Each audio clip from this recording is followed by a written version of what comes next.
twinkle, twinkle, little star.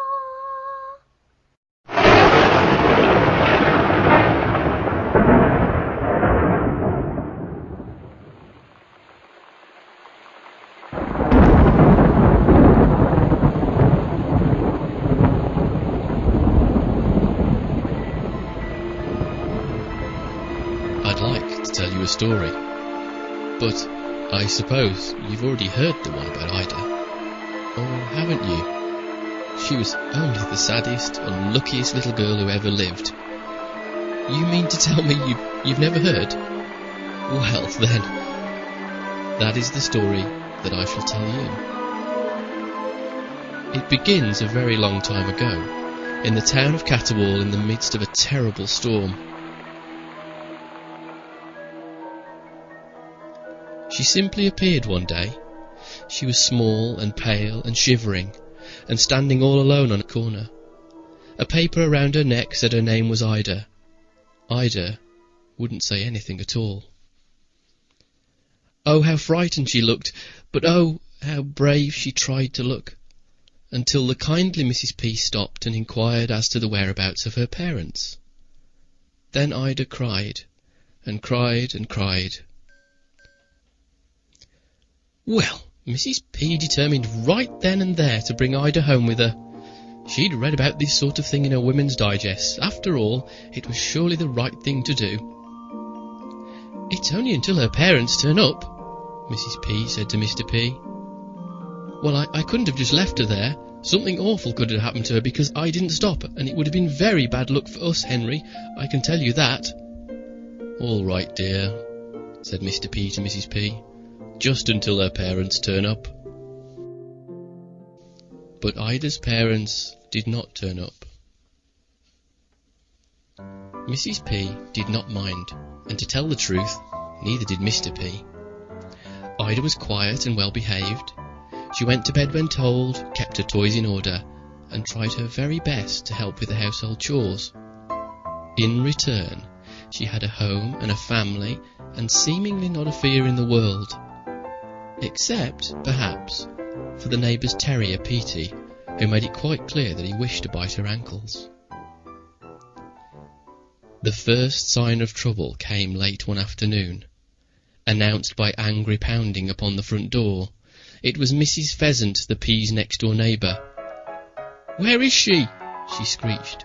"Where is the little devil?" She claimed that someone, only moments before, had savagely wounded the family dog. "I know it was Ida. I know it was because I looked out of the window the moment I heard Petey, and that girl was in my yard. He's broken his leg, you know, and I'll expect you to pay for his care." The P's were bewildered, of course, but Mrs. Pheasant was known to exaggerate. Ida was too frightened of Petey to cause him such harm, but Petey recovered and Mrs. Pheasant never bothered the P's again. The incident was soon forgotten. The real trouble was much stranger and only beginning.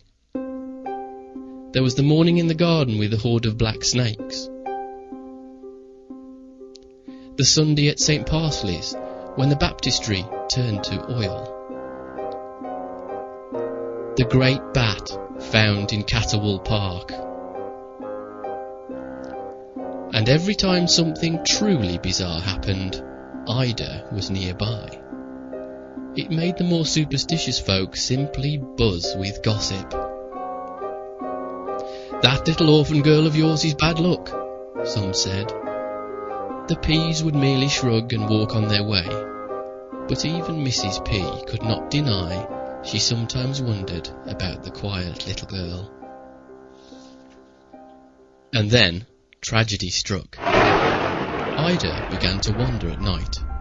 She never made it very far before someone found her, but she continued to try. One night, Mrs. P decided to follow her. Maybe she's trying to find her mother and father. What if they're alive somewhere? She thought with the tiniest bit of dread, for she secretly hoped the little girl would always live with her, peculiarities aside. So she quietly followed at a distance. Ida wandered and wandered, down the street, through Catawall Park, past Lake Coriander, beyond the cemetery, between the 2 school buildings, and all the way to Farmer Clover's field, where she stopped at last before a weathered old barn. Then she did the most peculiar thing.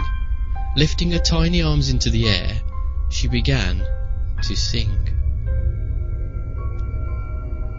What was this about? Mrs. P had never heard Ida sing before. She hadn't even heard the child speak. Mrs. P was so surprised that she nearly forgot they were all the way on the other side of town.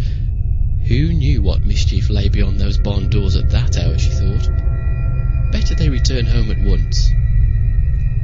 Careful not to frighten Ida, Mrs. P reached out to take her hand, and then...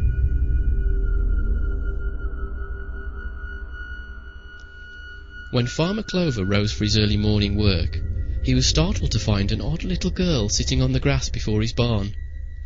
Beside her lay Gladys P. She used to buy eggs from him, didn't she? He thought.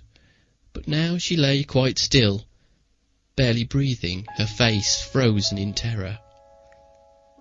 Mrs. P was alive, but she would never speak again.